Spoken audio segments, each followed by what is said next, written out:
ஒன்று செல்வம், இன்னொன்று இளமை. எப்போ வரும் எப்போ போகும்னு தெரியாது. கொஞ்சம் கோவம் வந்துருச்சு, நான் ஒரு பொறுமைசாலின்னு வச்சுக்குமா அப்படின்னாரு. உடனே அந்த அம்மா சொல்லிச்சு, அதுவும் ரெண்டு பேர் தாங்க பொறுமைசாலி. ஒன்று பூமி, இன்னொன்று மரம். இது வெட்ட வெட்ட முளைச்சிக்கிட்டே இருக்கும், இது தோண்ட தோண்ட நம்மளை தாங்கிக்கிட்டே இருக்கும். எனவே இந்த 2 பேர் தான் உலகத்தில் மிகச்சிறந்த பொறுமைசாலி அப்படின்னா. உடனே அவருக்கு ஆத்திரம் தலைக்கு ஏறுது. உடனே பார்த்தார், நான் ஒரு பிடிவாதக்காரன்னு வச்சுங்க அப்படின்னார். அப்படியா, சரிங்க. உலகத்தில் 2 பேர் தான் பிடிவாதக்காரங்க.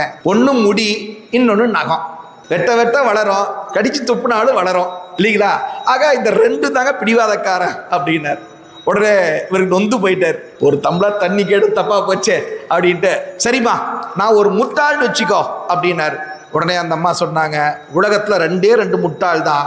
ஒன்று நாட்டை ஆள தெரியாத அரசன், இன்னொன்று அவனுக்கு ஜால்ரா போடுற மந்திரி அப்படின்ட்டார்.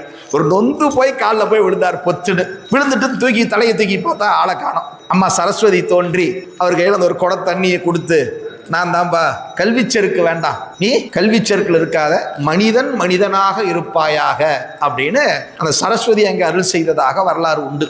ஆக யோசிச்சு பார்த்தீங்கன்னா, சாதாரண ஒரு புலவனிடத்திலிருந்து எல்லாரிடத்திலுமே வரக்கூடிய ஒரு குற்றம் என்ன அப்படின்னு கேட்டீங்கன்னா கல்விச்செருக்கு தான். எனவே அத்தகைய கல்விச்செருக்கு நீங்கும் போதுதான் நாம் உண்மையிலேயே